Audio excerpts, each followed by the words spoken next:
My biggest takeaway was how healing it was for us all to be together.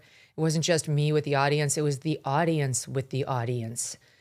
People need to be with others. And when you can be surrounded by thousands of others with shared values, it's church. It's church on steroids. Like so many people, for example, in Arizona and California, which were the last couple stops on the tour, had flown in from Washington State. One family had flown in from the UK. A woman wrote me a very nice note about it in my show mail. Like people came from all over. Why did they do that? Because they wanted to see the show and they wanted to see the guests and so on. But like they also wanted to be together. And so sitting there, getting all the inside jokes, laughing with one another, rolling our eyes at the ridiculous left, it's therapeutic. And so while the right is having like some infighting right now, Benny, and they're important infights, like they do need to be settled, like the stuff on Israel, there's something shifting in the party and it's going to have to go through this and settle wherever it needs to settle. It was a long time coming, frankly. Net, we're still together. Net, nobody who's having these fights is going to vote for a Kamala Harris.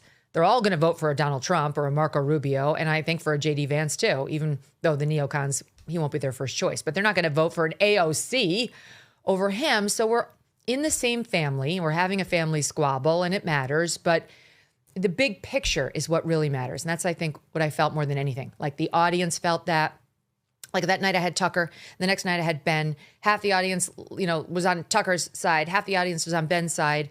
Whatever, rounding my numbers. But they all still came. They all still wrote letters. They got fired up about one and maybe not the other.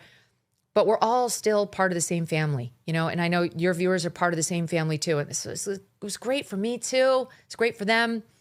And honestly, like I was struck just on a separate level by the vast diversity in the audience, Benny. Like in this realm, you don't really know exactly who your audience is. Like when I was on Fox, I knew exactly what the key demos were. I knew how many I had over 55. I knew how many I had, who are true senior citizens. I knew how many young people I had watching the show every night.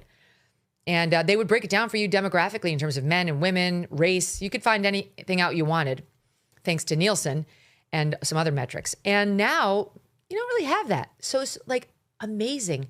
And my takeaway is it's everybody. It's like, it's young people, it's middle-aged people, it's old people, it's men, it's women, it's people who have money, it's people who are working class, it's truck drivers, it's doctors, it's judges, it's ditch diggers. Like it's, you name it. Like I was very proud of what an array there was in terms of socioeconomic status,